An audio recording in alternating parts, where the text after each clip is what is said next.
Hii ni Mkupa TV. Hakikisha unakuwa mtu wa kwanza kabisa kupata taarifa mbalimbali za kitaifa, kimataifa, burudani na michezo kwa kuwa mtu wa kwanza kusubscribe, kucomment, kushare pamoja na kulike Mkupa TV kwenye ukurasa wa YouTube. Na wizara imekuwa na mwelekeo wa kuvilea zaidi vyombo vya habari, na hii imesababisha kuongezeka kwa uhuru wa vyombo vya habari na kuiwezesha Tanzania kupanda kwenye viwango vya uhuru wa vyombo vya habari duniani kutoka nafasi ya 143 mwaka 2023 hadi nafasi ya 97 mwaka 2024.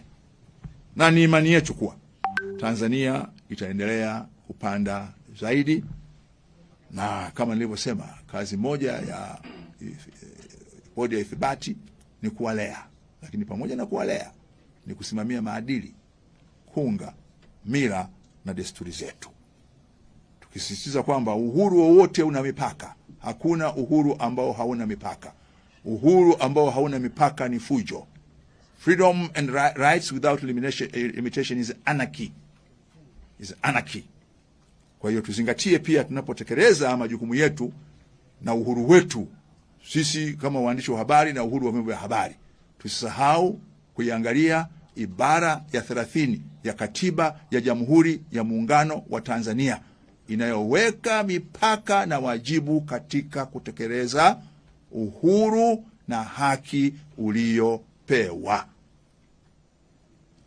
Na juhudi hizi za Mheshimiwa Rais za kuimarisha sekta ya habari nchini, mpaka kufikia mwezi Machi mwaka huu, Tanzania ilikuwa na vyombo vya habari 1042.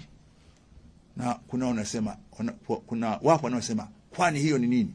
Hii inaonyesha watu wana uhuru wa kuanzisha vyombo vya habari vyenye vionjo mbalimbali, vyenye mitazamo mbalimbali, ambavyo vina uanuwai wa mtazamo na mawazo mbalimbali ambayo yanatajirisha utamaduni wetu, yanatajirisha ufahamu wetu, yanaelimisha, yanaburudisha na yanahamasisha kuleta maendeleo.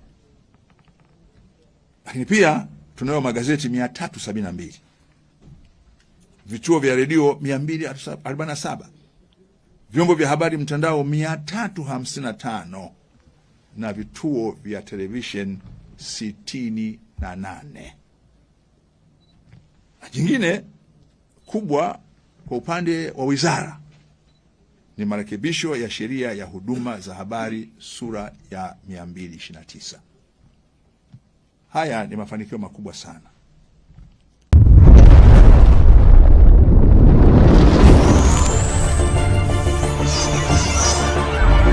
Hii ni Mkupa TV. Hakikisha unakuwa mtu wa kwanza kabisa kupata taarifa mbalimbali za kitaifa, kimataifa, burudani na michezo kwa kuwa mtu wa kwanza kusubscribe, kucomment, kushare pamoja na kulike Mkupa TV kwenye ukurasa wa YouTube.